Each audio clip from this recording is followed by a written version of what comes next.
Hello दोस्तों, HKM study channel में आपका स्वागत है।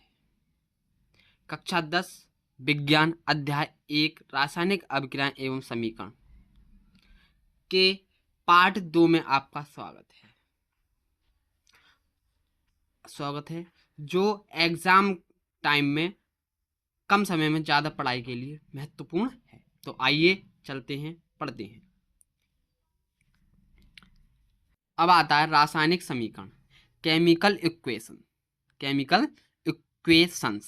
है ना। रासायनिक समीकरण क्या होता है? किसी रासायनिक अभिक्रिया में भाग लेने वाले अभिकारकों तथा अभिक्रिया के फलस्वरूप प्राप्त होने वाले उत्पादों को मानक प्रतीकों एवं सूत्रों द्वारा निरूपित करने को रासायनिक समीकरण कहते हैं। यानी कहने का मतलब है, जो रासायनिक अभिक्रिया हो रही होती है जिसमें अभिकारक और अभिक्रिया के फलस्वरूप उत्पन्न होने वाले उत्पादों को हम उनके मानक प्रतीकों और सूत्रों द्वारा निरूपित कर दें तो वो क्या बन जाता है? एक रासायनिक समीकरण बन जाता है। जैसे हम कैसे हैं, जैसे मैग्नीशियम तथा ऑक्सीजन की रासायनिक अभिक्रिया से मैग्नीशियम ऑक्साइड बनता है। इसका रासायनिक समीकरण हम कैसे बनाते हैं? मैग्नीशियम का प्रतीक क्या है? Mg। ऑक्सीजन का प्रतीक क्या है? O, है ना।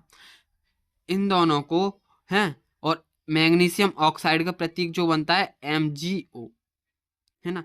इनको संतुलित करके और इनको बना करके, जैसे Mg + O2 2MgO, है ना। मैग्नीशियम Mg, ऑक्सीजन O, प्रतीक है इनके, और MgO।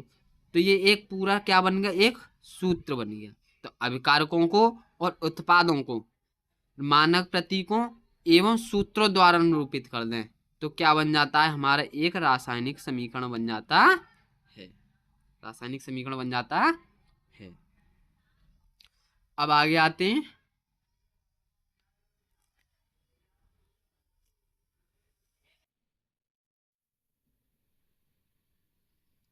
संतुलित रासायनिक समीकरण। संतुलित रासायनिक समीकरण, बैलेंस्ड केमिकल इक्वेशन, है ना। हम उन जो समीकरण हैं उनको हम सही सही एवं सही ढंग विधि से कैसे लिख सकते हैं?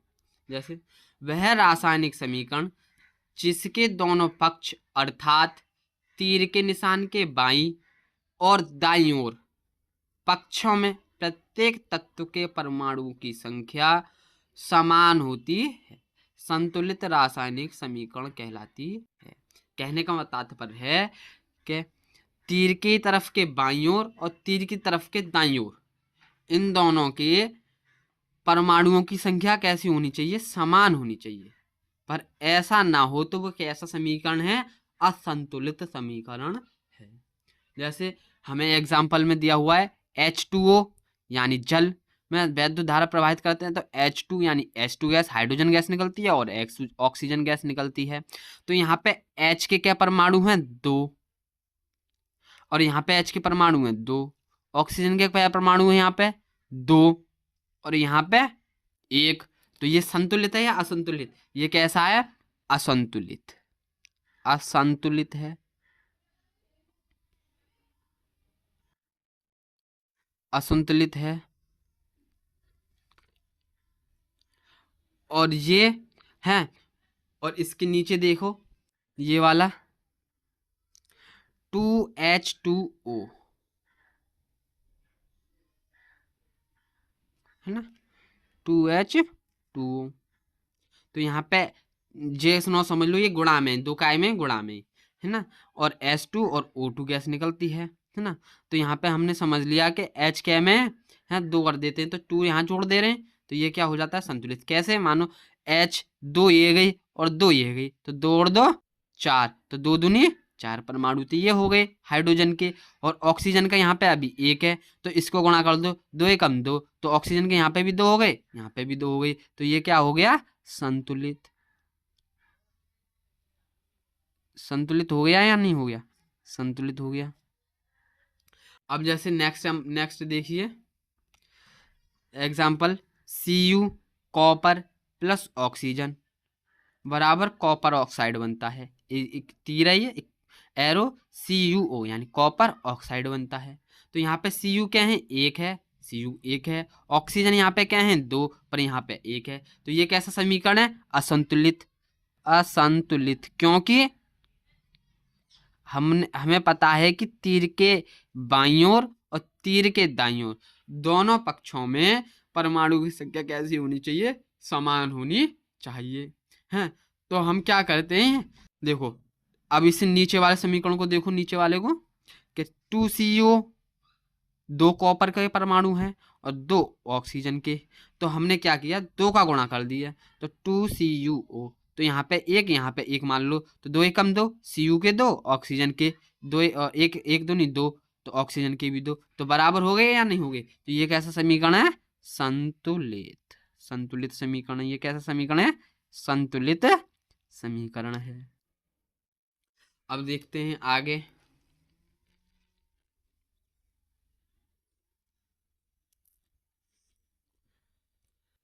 योगात्मक अभिक्रिया, जिसे हम एडिशनल रिएक्शन भी कहते हैं। इंग्लिश में क्या कहते हैं, एडिशनल रिएक्शन। जब दो या दो से अधिक पदार्थ यानी तत्व या यौगिक, यानी तत्व भी हो सकते हैं यौगिक भी हो सकते हैं, वो पदार्थ क्या हो सकते हैं, या तो तत्व हो या यौगिक हो, है ना, तो संयोग करके एकल उत्पाद का निर्माण करते हैं। कैसे उत्पाद का निर्माण करते हैं, वो एक उत्पाद का निर्माण करते हैं, तब ऐसी अभिक्रिया को योगात्मक अभिक्रिया कहते हैं। दोबारा पढ़ते हैं, जब दो या दो से अधिक पदार्थ हों, यानी एक या एक से अधिक नहीं, दो या दो से अधिक पदार्थ हों, मिनिमम दो पदार्थ हों, है ना, दो पदार्थ हों, या तो वो तत्व हो या यौगिक हो, इन दोनों को आपस में संयोग करके एकल उत्पाद का निर्माण करते हैं। जब उनको आपस में संयोग कराते हैं या मिलाते हैं, तो वो कैसे उत्पाद का निर्माण करते हैं, एकल उत्पाद का निर्माण करते हैं, एक उत्पाद का, यानी एक उत्पाद का निर्माण करते हैं, है ना। ऐसी अभिक्रिया को हम क्या कह देते हैं, योगात्मक अभिक्रिया।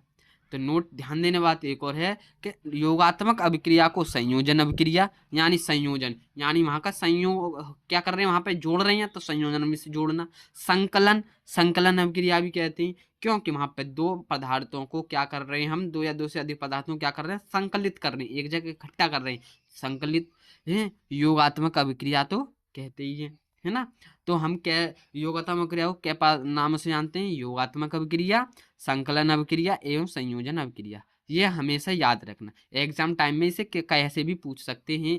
संयोजन अभिक्रिया की परिभाषा बताओ, संयोजन अभिक्रिया किसे कहते हैं, संकलन अभिक्रिया क्या होती है, संकलन अभिक्रिया के बारे में बताओ, है ना। तो ऐसे कैसे भी क्वेश्चन कर सकता है, तो ध्यान रखनी है बातें। जैसे हम इसका योगात्मक अभिक्रिया का एग्जाम्पल देख लेते हैं, जैसे CaO हमें पता है कैल्शियम ऑक्साइड है, कैल्शियम ऑक्साइड क्या ये, बिना बुझा चूना, प्लस H2O, ये क्या है, जल है। एरो CaOH का होल ट्वाइस प्राप्त होता है हमें, है ना। तो जब CaO ये एक पदार्थ हो गया और H2O ये एक पदार्थ हो गया, है ना, हैं, जब इन दोनों को हम आपस में क्रिया कराते हैं, तो हमें क्या प्राप्त होता है, CaOH का होल ट्वाइस। तो हमें एक पदार्थ प्राप्त हो रहा है ना, क्या पदार्थ प्राप्त हो रहे हैं, हमें एक पदार्थ प्राप्त हो रहा है, हैं। तो ये कैसी अभिक्रिया है, योगात्मक अभिक्रिया है। तो योगात्मक अभिक्रिया की महत्वपूर्णता क्या है कि जब एक या दो से अधिक पदार्थ हो और उनका संयोग करके हमें कितने उत्पाद मिलते हैं, सिर्फ एक उत्पाद मिलता है। क्या उत्पाद मिलते हैं, एक उत्पाद मिलते हैं। जैसे ये कार्बन है प्लस ऑक्सीजन है, तो कार्बन क्या है यहाँ पे, ये तत्व है, और ऑक्सीजन यहाँ पे कैसा है, क्योंकि यहाँ पे दो हैं तो यहाँ पे ये यौगिक है, क्योंकि दो यौगिक यानी एक अणु है तो ये यौगिक है। जब इन दोनों को आपस में मिलाते हैं, इन दोनों की आपस में क्रिया कराते हैं, तो हमें क्या प्राप्त होता है, कार्बन डाइऑक्साइड CO2। तो ये क्या प्राप्त हो रहे हैं, हमें एक ही तो प्राप्त हो रहा है, तो इसीलिए हमें क्या करना है, एकल उत्पाद प्राप्त हो रहा है। तो ये कैसी अभिक्रिया है, योगात्मक अभिक्रिया है। तीसरा देखते हैं, CaO कैल्शियम ऑक्साइड, है ना, प्लस CO2 कार्बन डाइऑक्साइड, है ना, इन दोनों की आपस में क्रिया करती हैं तो हमें क्या प्राप्त होता है, CaCO3, कैल्शियम कार्बोनेट प्राप्त होता है। तो हमें कैल्शियम कार्बोनेट क्या प्राप्त हो रही है, एक ही प्राप्त हो रहा ना है, तो ये कैसी अभिक्रिया है, ये भी एक योगात्मक अभिक्रिया